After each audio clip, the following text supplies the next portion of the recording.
That perfect moment between the 80s and the aughts. That perfect moment that people call the 90s.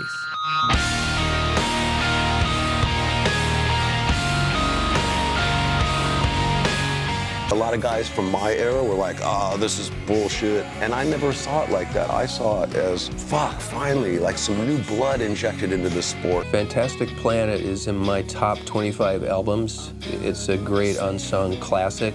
You know, there's a lot of records from the 90s I don't really ever want to listen to again, but that record I put on all the way through and I just love it. I'd never really heard anything like that. It changed how I thought about music, and it kind of just made me more than ever want to be in a band. Coming up this Wednesday on Beyond the Vibe, I'm joined by Ken Andrews of Failure.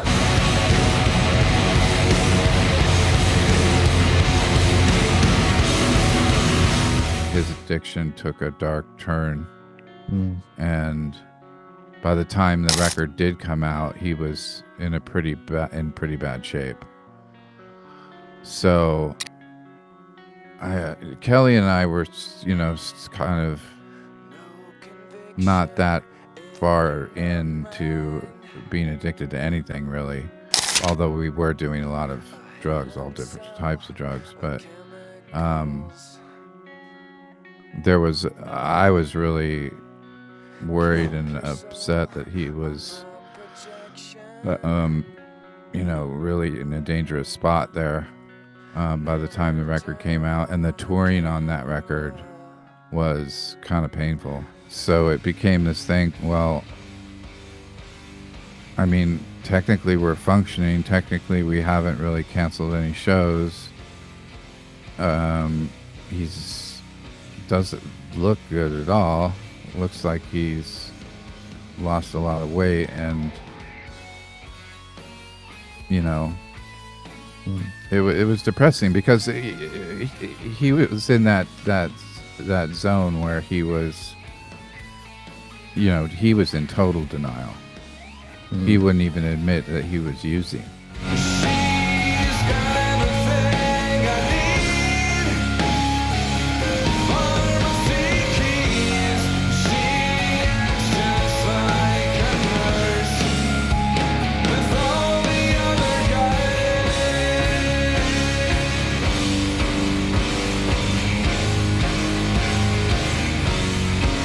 Of course, that debut album, working with Steve Albini.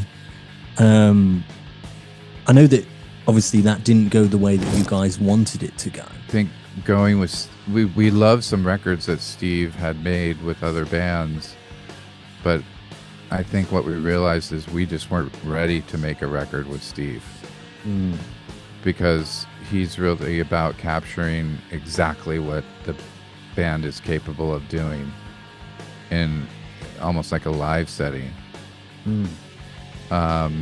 He doesn't like to do a lot of overdubs, and I was really interested in overdubs.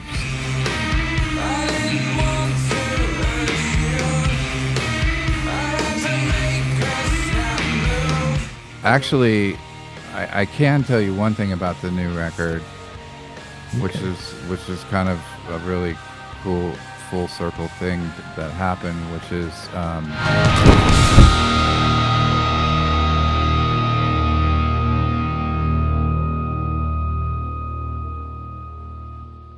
very impressed with your setup. It looks very very impressive. Well, this is my studio. It's a very cool one, man. I think you may have won the award for the most prepared guest I've had, with the mics and the setup. I try to just leave it up. So like I do all my Zooms this way. Yeah.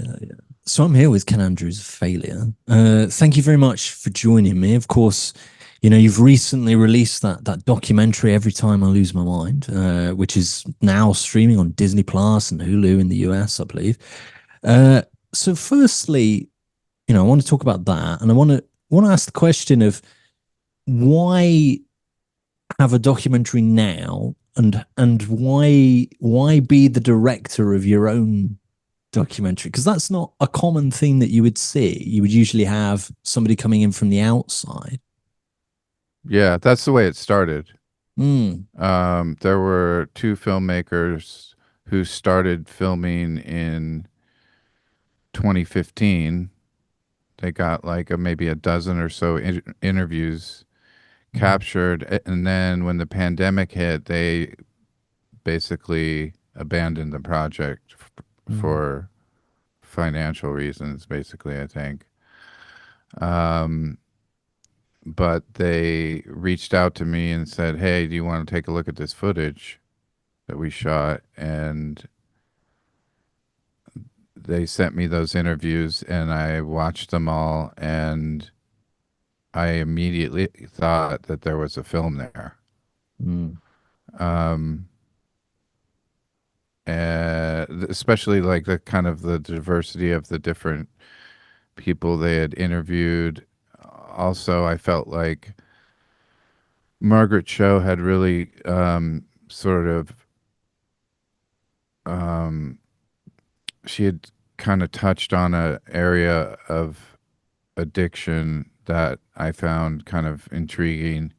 mm, And I watched those interviews a few times, and then I asked them, well, yeah, I mean, this footage is really cool. I think I could finish a film. And so we bought the footage from them. mm, So in the end, I would say the film was, we had probably like a third of the interviews were done. They had captured those, and then I kind of took over and did the rest of the interviews and started cutting it and trying to kind of come up with a flow to it that was like a story basically. mm, But I think the reason that myself, you know, was interested in doing it is because I actually went to film school. That was my chosen vocation, and I was working in that realm when Failure got signed in mm, 1991. And that kind of sidetracked me off of directing music videos mostly. But I kept my toe in the water and edited a few videos, directed a few Failure videos. Um, but I had never done a full feature length anything. And I think for me, it was like a challenge that mm, I wanted to uh, take take a swipe at basically. mm. I mean, when you were given that footage, I mean, as you mentioned there, there's such a range of people from everybody from, Tommy Lee to, like Troy Sanders of Mastodon and Butch Vig. I mean, there's so many, like such a huge cross section. Did that come as a surprise to everybody in the band that there's like such a Uh, broad appeal there? yeah, I think so. I mean, I speaking for myself, I mean, that's what attracted me to doing the Mm, film in the first place. Like just seeing the cast of sort of eclectic group of people, basically. You wouldn't. I don't think Margaret Cho and Tommy Lee have been in the same film before. Um, so that was definitely a surprise, a nice surprise, and I felt like it was one of the appeals of the film. I still kind of feel that way. One of the things that stuck out to me was that part where Haley Williams talks about how you guys influenced her and it kind of changed her view of, how she would like listen to music in a nutshell. Was there, growing up for you, was there a particular artist for you that was kind of a catalyst to starting all of this off? There were a few. I Mm, think the one that really set me down the path of wanting to try to do my own band was probably Robert Smith from The Cure. Mm. Um, I talk about that a little bit in the documentary. And that might be in the bonus material. There's a Blu-ray that has a bunch of bonus material, and then there's the 2-hour Hulu cut. Mm. Um, and I get confused what's in what at this point. Um, but no, I think Robert Smith, like hearing pornography, the album Pornography, for the first time while I was in college, really affected me. Just realizing there were people making music like that was so unashamedly uncommercial. Mm. Um, and just going for a vibe, a pretty dark vibe, which kind of appeals to me as well. Um, yeah, I think if I had to pick one, it would be Robert Smith. Mm. Was there a particular moment for you growing up where, maybe even further back, where you decided, this is what I want to do. I want to be a musician. I mean, obviously, you said you'd started first in kind of film. So, Yeah. what was that kind of turning point? Well, I think the band thing and playing guitar and writing songs was a kind of like an intense hobby that I Mm. did spend a lot of time on. But like I said, kind of my chosen vocation was going to be film, and that's what I have a degree in. Mm. Um, but then we started playing some shows around Hollywood, and after like the first few shows, your friends stop coming, and like I remember our second or third show, there was probably like 10 people there. Mm. But after that, it started growing on its own. And I remember thinking a few times, like we played at a bar and there'd be like, a couple hundred people there. And I would be like, it was very confusing to me. Were these people here to see us, or were they here to see another band that was playing that night? And it slowly kind of dawned on me that they were showing up for us. And then, it being Hollywood, it didn't take too long for like record label people to start showing up. And then it got more serious. Then it was like, oh, okay, well, there's some interest here in what we're doing. And then we got an offer from Slash, and then it became like, okay, now I got to make a decision of, do I really want to go down this path, or do I want to stick with film and directing?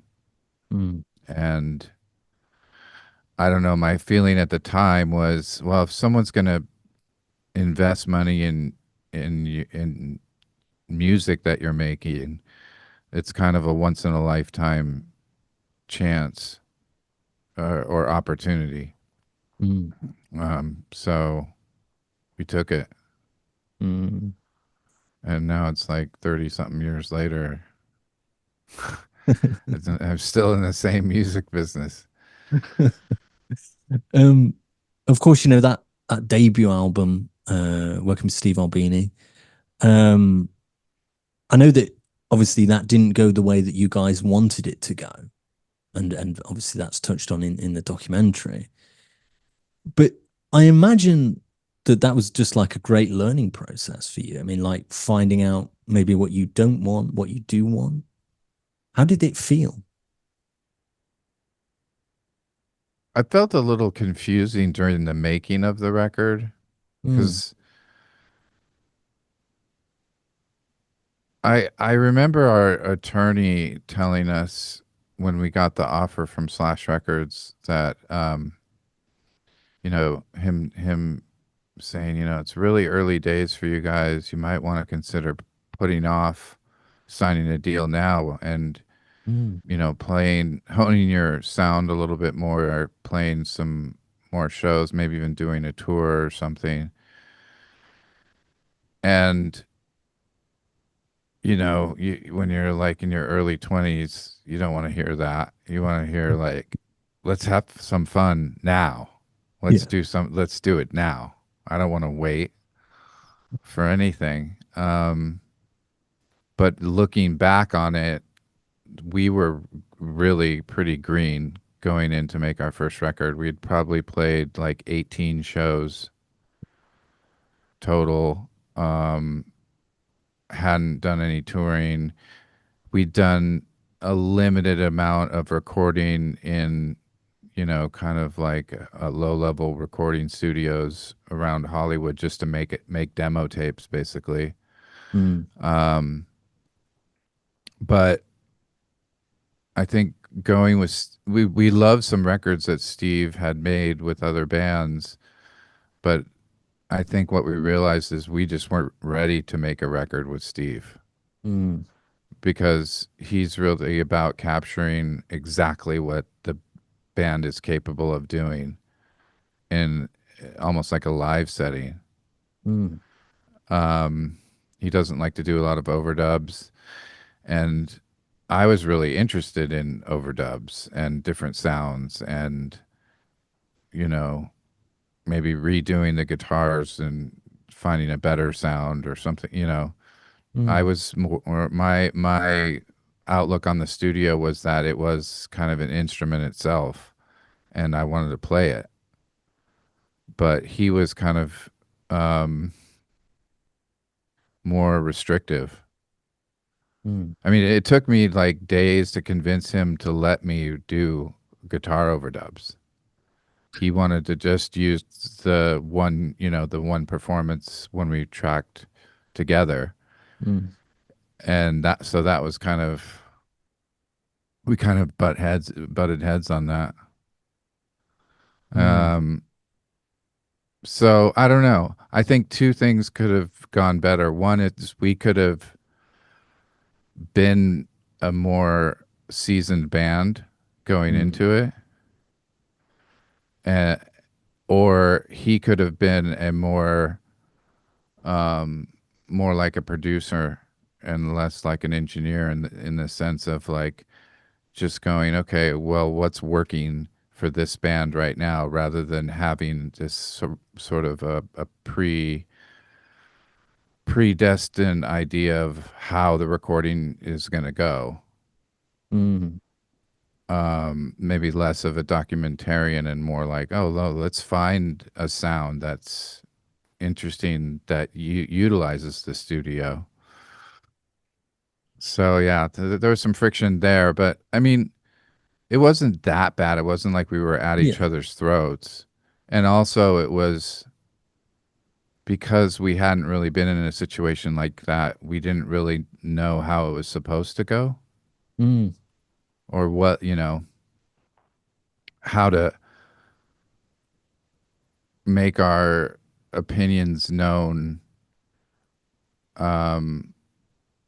was something we hadn't really dealt with up until that point, because all the engineers that we had worked with up until that point were just like set up the mics, hit record. There was Mm. very little talk about the material or the arrangements or anything like that. And so working with Steve was maybe just kind of like a better version of that, Mm. where he was just very focused on capturing what we sounded like live.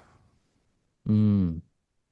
I think it's just there's always that difference, you know, like people do things in different ways, and I think it's about kind of finding who's compatible. I think, you know, Uh-huh. like obviously he has that style, he wants that way of doing things, so it's just a case of finding a band that also wants that. You know, like sometimes it just doesn't work, does it? You know, there's nothing wrong with that way. It's just not compatible. Mm, Mm. yeah, I agree with that. I think it does come down to live experience, though, Mm. because like the record that I think that is Maybe his best work was the Jesus Lizard Goat album. Mm. And that album just sounds exactly like them live. I've seen them live quite a few times. And it just sounds like a great recording of one of their shows with no audience. Mm. And it just completely captured it. But they were, they were years into their career at that point. I think that was their third full album. Mm. They'd done quite a bit of touring. So they just had a real swagger to their performance. Mm. I mean, it would have been interesting, I think, to have perhaps done something with him at a later point then, if you're talking about, That's what I yeah, think. Exactly. I think that yeah, all the time. yeah, yeah. Um, of course, talking of later point, you can't not mention Fantastic Planet. Of course, it was a huge kind of uh, record for you guys. I mean, retrospectively, it's become kind of a cult thing. I know a lot of people kind of become aware of you because of that album. They stumble on that record, and I know Butch Vig said it was kind of in his top albums ever. Hmm. Um, what was it about that record that you felt went so well? What do you think it is that's given that one such a timeless kind of feel that people, even if they're hearing it for the first time today, will still get something from it? Um, maybe a little hard for me to say. I do know, like mechanically, what had happened is we made the first record with Steve. Mm, We made the second record partially on our own mm, because the producer we were working with kind of quit in the middle of it. Because at that point, we were getting a little bit more like confident in what we wanted, and it wasn't really syncing up with what he wanted. mm, Um, so we were edging closer, I think, to just doing everything on our own. And I knew that the label had really liked the demos for the second album mm, that we had done on our own. They actually preferred those to the finished record that we had done. So when I approached them on the third record and said, you know what, how would you feel about us just self-producing and doing it on our own? And our manager at the time was like, they're never going to go for it because you haven't sold that many records. They're going to want someone uh, to produce it who has like a sales track record. But he was wrong because they had liked our demo so much on the previous record. They were like, no, like, go ahead, try to make it on your own, and we'll see what happens. mm, So functionally, we did made that record completely on our own, and we didn't have any outside forces. We didn't really even have the label or management involved. We were just making it on our own and doing exactly what we wanted to do. And so there was a lot of excitement and freedom, and um, like there were no restraints on us. mm, We were spending so little renting this house per month. It was like less than $2,000. So we had a lot of time as well. mm, And we also made that record the way I think we wanted to make records, which was instead of like writing a song, working out an arrangement and rehearsal, rehearsing it a few times, then rehearsing it again with a producer, then playing it live and really honing it before you record it. mm, That just somehow that didn't work for us. Every time we tried to do that, what came out at the end sounded more vanilla than w- what we started with and certainly where we wanted to end up. So we had this idea in our heads that the secret for us was going to be capturing, almost like capturing the writing process, Mm. which is what Fantastic Planet is basically. It's like we kind of took it song by song and worked on a song for, sometimes we could get it all done in 2 or 3 days. And I'm talking about writing all the lyrics, coming up with the arrangement, the whole thing, and then recording it. Sometimes it would take a couple weeks because we would start a version of the song that we ultimately felt was either too slow or too fast, and we'd have to completely redo it. So it was very different than making the first two records, where there Mm. was a clock ticking away. This Fantastic Planet gave us a lot of freedom. Mm.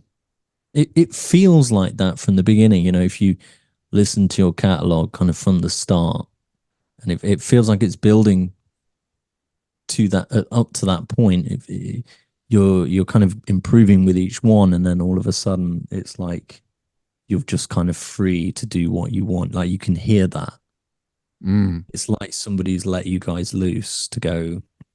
Now you can do what you wish, and it it certainly struck me as that from hearing it. The with the like the sound effects that are in there and everything else. It feels kind of what I would imagine you guys wanted from the beginning.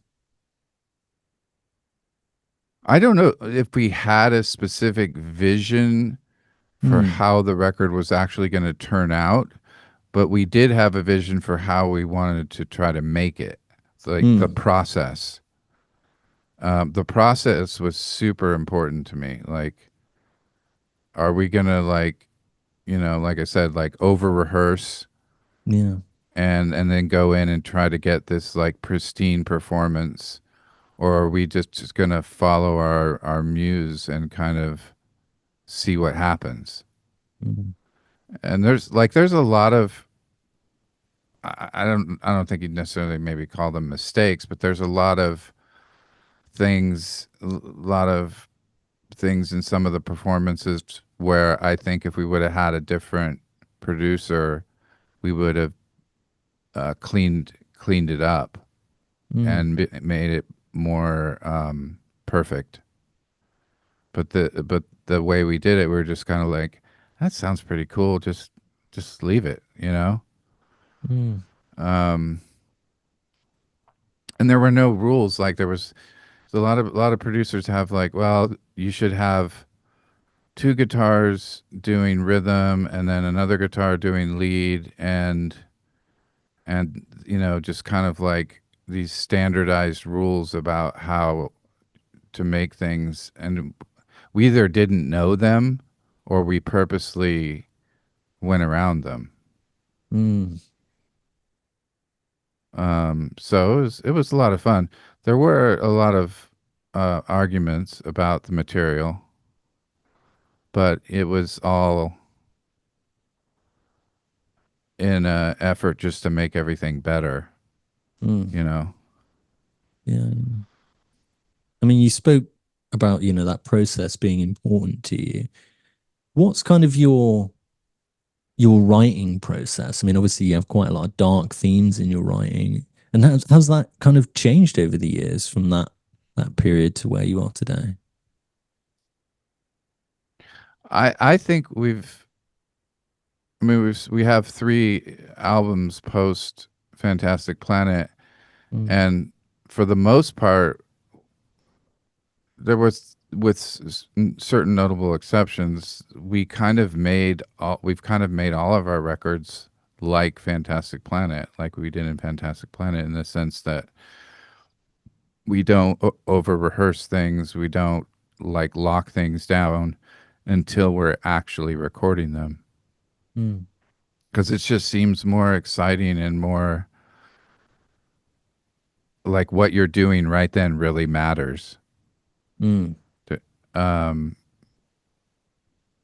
So I feel like we've kind of process wise, we've kept it pretty similar to Fantastic Planet since then because we recognized while we were making it that it was working, Mm. that we were pleased with the results. Um, in terms of the actual material, it's hard for me to know sometimes like how it comes off to other people.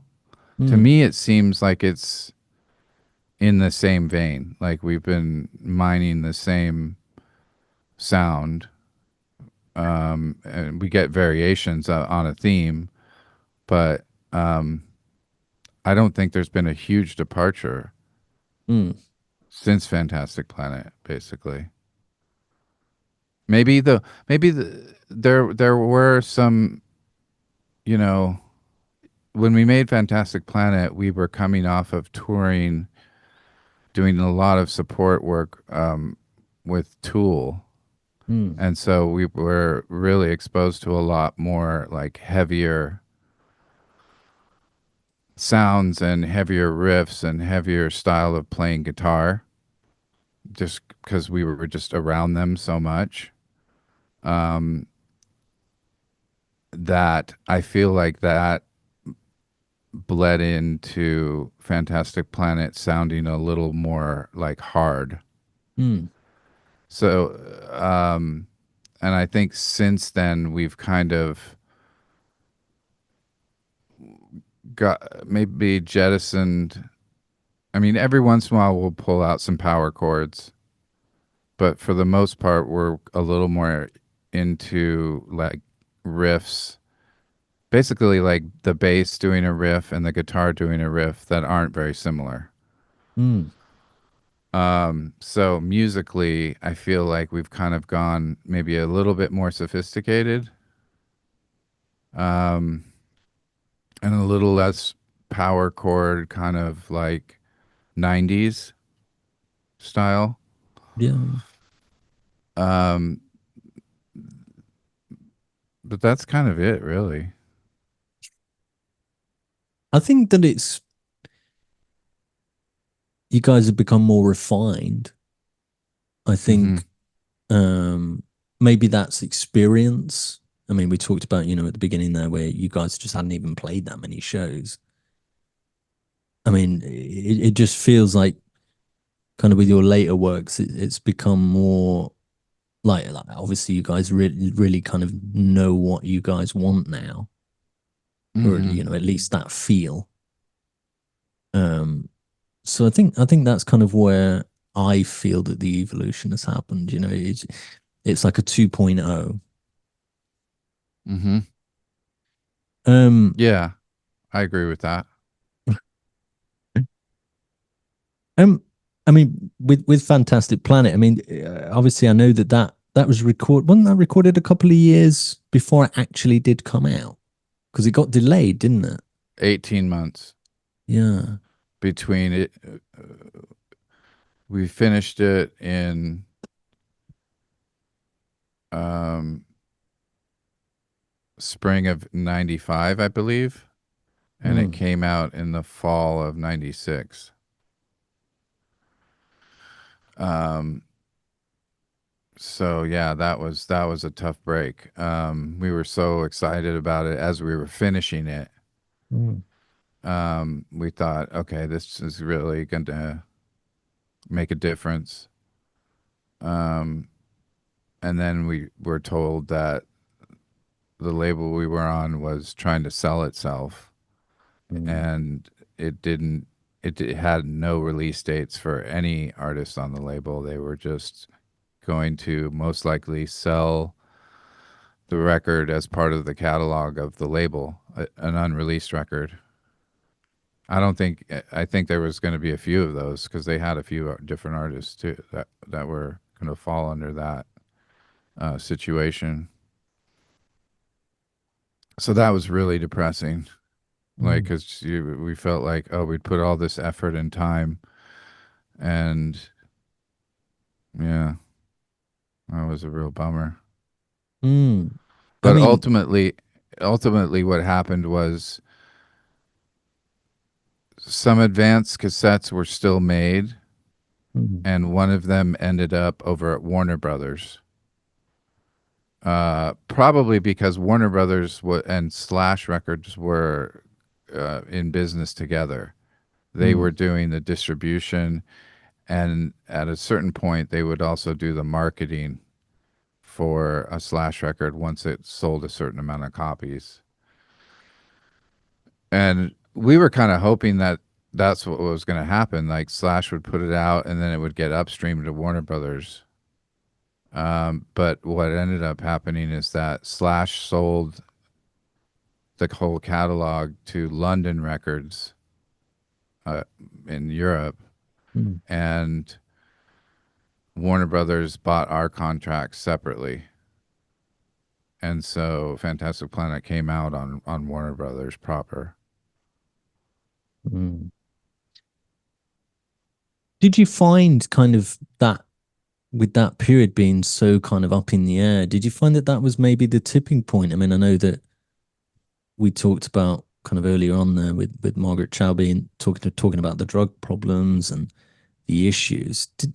Was that kind of part of that, or was it the environment? I mean, I know you guys were young guys at that time, and it's quite a lot that's happened in the space of a few years.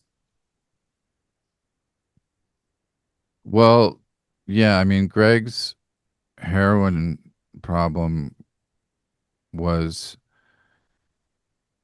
kind of somewhat stable during the making of the record, Mm. and he was definitely doing heroin, but it wasn't taking him out of the studio. He Mm. was able to work and be creative and play and all that. After we finished it, and it it was at least temporarily sitting on the shelf there for a while. That's when I think his addiction took a dark turn, Mm. and by the time the record did come out, he was in pretty bad shape. So Kelly and I were, kind of not that far into being addicted to anything really, although we were doing a lot of drugs, all different types of drugs. But um, I was really worried and upset that he was, uh, um, really in a dangerous spot there. By the time the record came out, and the touring on that record was kind of painful. Mm. How do you kind of cope with that while being on tour? Um, there's a lot of like denial going on, Right. you know. Oh well, the one thing that was maybe a bad thing was that Greg's a really good musician, and Mm. even though he was really messed up on drugs and often really high when we were performing, he could still get through the show Mm. with maybe not even that many additional or more mistakes, like he could actually play it and get through. And so it became this thing. Well, I mean, technically we're functioning. Technically we haven't really canceled any shows. He's doesn't look good at all. Looks like he's lost a lot of weight, and you know, Mm. it was depressing because he was in that zone where he was, he was in total denial. He Mm. wouldn't even admit that he was using Wow. to anyone or that he had any kind of drug problem. So it was it was weird. It was Mm. definitely weird. It was definitely awkward. Mm. I mention it as because I think a lot of people have to deal with that in some capacity, whether it's themselves or um, friends, even family. And I think they all go through a similar thing. And imagining having to deal with that while you're having to play shows, I think it creates an extra layer, doesn't it? Because obviously it's your friend, but it's also your guitarist as well as somebody that you need. Mm. Um, so I can imagine that's really quite difficult to deal with. I mean, was after this tour, was there kind of a reset point for you guys? No, I mean it got progressively worse and worse, and there were several gigs where he kind of went missing, like right before we were supposed to play, Yeah. showed up at the last second, and it was dicey. So I thought, well, maybe when we get home and we chill out for a little bit, maybe he'll come to his senses or something, or he'll get help. But after, I think it was maybe 6 weeks or so after the last tour date, I was just trying to get him to come over to my house to just play guitars and start writing for another record, Mm, because that was the first thing that happened. Is that at the last show of the tour, Warner Brothers came to the show, and the president said, we want you guys to make another record, and we'd like you to get into the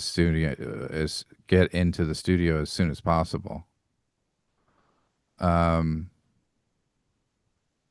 and so I was like, well, that's interesting because I'm not sure we can do that. mm, Um, so I tried to facilitate that and tried to get Greg to come over and write, or at least just sit down and play. And after basically a month of failing at doing that, I decided that there wasn't really a band anymore. wow. Um, I think the other guys were kind of like, well, why don't we just replace Greg for a while Mm, and see what happens? And my whole thing was, well, maybe if it was just a tour, but we're being asked to go in to make a follow up to Fantastic Planet, and Greg's involvement in on Fantastic Planet was the most writing he had ever done in the band. mm, He really became like a full it really became like a full partnership between he and I in terms of writing songs and lyrics and all that. So I just didn't view that as a possibility. If he can't be involved, then there really isn't a band anymore. mm, Um, so that's yeah. So I think it was September '97. Just called it quits. mm, Kind of hoping also that maybe calling it quits would maybe um, uh, provide like some sort of clarity for him, mm, you know. And I think it did, but also think he was suppressing it pretty effectively. So I think the immediate fallout was that his addiction got even worse. mm, But then eventually he did go into rehab, like maybe a year or so later. mm. Um, Jumping forward to kind of when you guys decided, you know what, we're gonna come back. What was that kind of well, how did that conversation happen?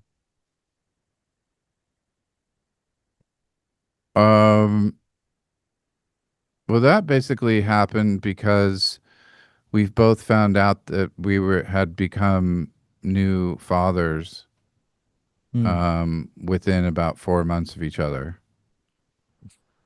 and um, that that rekindled our friendship. First mm, of all, because we were just sharing about being new dads, and I think we were both like pretty freaked out about the whole experience a little bit. So being able to commiserate with each other and just like share notes on what it's like taking care of a newborn was a really cool thing for us. And, but it was, you know, I think there was like almost 3 or 4 years between our friendship being rekindled mm, and us actually thinking about making music together again. It took a long time yeah. of just kind of hanging out and just being friends Mm, and kind of building the trust back. And then, I had a studio at my house in my backyard, and we started hanging out back there and just like picking up guitars, and all of a sudden we were like working on song ideas. And that was also coinciding with a lot of people telling us who didn't even know that we were friends, that we had rekindled our friendship, mm, that failure had a sort of a cult following had developed around Fantastic Planet. mm, So we're talking like this is like 2011. Um, and even then, we still weren't taking it that seriously. But then, at a certain point, I think we had 2 or 3 songs, and we were listening back, and we were like, "This is really good. I think people might be interested in this." And but we didn't know if what people were saying about the band's popularity was true. So first, we called Kelly to see if he was going to be interested in um, getting the band back together. And then once he said he was, then we decided to book that show. mm, And it sold out in just a few minutes, and that's when we kind of realized, oh, there is a appetite for new Failure music. mm, Or actually, we didn't know if there was an appetite for new music, but we knew there was an appetite for the band in general. But I think we also thought like we weren't interested in just doing like one reunion tour. If we were going to mm, get the band back together, we wanted to actually make new music and see if we could be like kind of viable again as a band. mm. Did it feel kind of strange when you started to make new music? I mean, obviously, I know that you guys had rekindled and you got this kind of friendship going again, but it had been a considerable amount of time since you were both, you know, in a studio together. Did it feel odd, or Mm. did you just slip straight back into where you guys had left off? I Strangely, we just slipped right back into where we'd Mm, left off, but we also the other we had both done a lot of music in between. mm, Um, so we kind of had like a new set of skills that we could both bring into the situation that made it even more fun and kind of more exciting writing new songs. And the we could hear it in the music that it was like, a little, maybe like you said, a little more sophisticated. mm, And um it was a good time. It was definitely a good time. mm. Um, of course, as we mentioned, the documentary's out. With that coming out and getting this whole kind of, I imagine, more exposure for people that maybe don't know of you again. Hmm. Um, do you guys have any plans for, maybe an album in the future, in the near future, Oh maybe? yeah, yeah. We started work on a new record. Hmm. Um, it's pretty far along actually. I just we I don't have any idea when it's going to come out because A, it's not done, and B, the other thing that's happened since the documentaries come out is we kind of have a new team of people that are Hmm. working for the band. We have a new manager, potentially a new label. We might actually sign a record deal again. Um, New publicist and new agent, like all this new Hmm. stuff that's going on around the band, which is really cool. But it's also like we have less control of when things happen now. Yeah. Uh, so I have no idea when this new record's going to come out. So I can't say Yeah, at this yeah. point. No, of course. I mean, it, does it feel like you guys are getting a bit of a second wind at this point? I feel that there's something kind of happening again. That you've had the documentary, as you mentioned here, maybe a label, maybe, certainly a new album. It feels like you're kind of picking up steam again, like really picking up. It's very possible. Hard to say at this point, but I'm a bit of a pessimist when it comes to that stuff, so um, it's possible. I'm feeling good about it. I know you're a Okay, pessimist, but I'm a glass half full kind of guy. I all right, think we're getting something happening. It just feels like there's something in the air. I don't know what it yeah, is, but mm. there's something going on. I always get this kind of gut feeling when something's about to happen, and people say I'm crazy, but I it's will I will yeah. take your premonition. Yeah. Absolutely.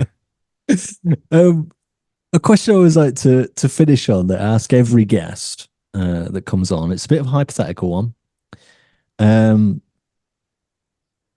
if you could work with one musician from the past and one from the present, who would they be? Of course, you've had many amazing guests in the documentary, and you've played with Tool and such. Well, open for Tool and such. But are there any that, if you could just go and grab them, you would? And put them together with Well, you myself. could. So you've got the choice here. You've got the keys to the car. You can kind of do what you want. So you can have one person from the past and one Hmm. from the present. They don't Does that necessarily mean have to does mix. that mean they passed on or just Uh, they could either, yeah. So can they they could still be either have passed. alive? Yes, they could Okay. be maybe not quite as current. Okay. Or they could have passed away. I don't know. I've been listening to a lot of the Police lately, and I always think like, what would it be like to play with Stuart Copeland, Mm, the drummer? yeah, yeah. Um, that's someone that could be amazing to play with. Um, Current, I mean, actually, I can tell you one thing about the new record, Okay. which is kind of a really cool full circle thing that happened, which is Haley Williams is singing on one of our new songs. Mm. And I don't know. Have you heard her new album? No, I haven't heard the new one just yet. You got to check it out. You got to check it out. I think it could be her best work. Wow. Um, that's someone that I really enjoyed working with, Mm. who's definitely a very current artist. Yeah, yeah. Um, I mean, I imagine that's a great full circle moment for her. It's kind oh of, yeah, yeah. yeah, because she covered a couple failure songs, Mm, and talks in the documentary about how yeah. influential we were, but just you know, she's has so much musical experience now, and her ability to just like sink into a track is really quite something. I'm pretty excited about that song. Did it feel great just having her come in and do that? I imagine it's just like a buzz for you. Oh, absolutely. Mm. Total high, studio high. Yeah. No, there's some cool choices, man. I mean, Stuart Copeland, and I mean, obviously you've already ticked off Hayley Williams. So Yeah. I'd still like to do something else with her though too. yeah. Yeah. That'd be interesting. Um, well, we'll certainly keep an eye out for that, whenever it does come out. Mhm. But thank you so much for joining me, Ken. It's been a pleasure speaking with you, and you know, obviously the documentary's out now for everybody that wants to go and check that out that hasn't already. And yeah, I mean Disney Plus. So Yeah. I can give people a link, but I think everybody knows what Disney Plus is, right? Right. Yeah. Cool. Well, thank you so much, Cam.